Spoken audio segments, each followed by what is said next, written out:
Alright, Chris, I think I got this figured out. I've got the washer welded on the end of this thing, and Tom. I'm talking to both of you, I guess.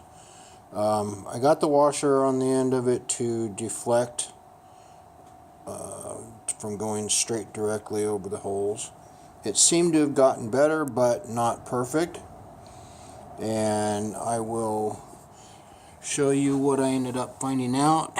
What I did is I slid the baffle in. I've got high heat tape over it around the outside edge as if it was welded in, and it sounds a lot better. Here we go.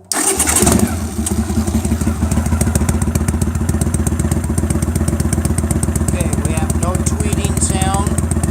I'm going to pull the tape off of it.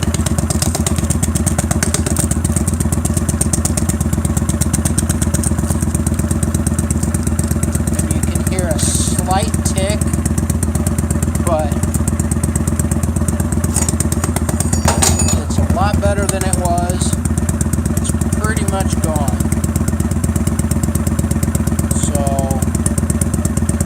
anyway, that's what I found, and we'll move forward. If you decide to put the baffles in, once we weld it all the way around, that noise will be gone.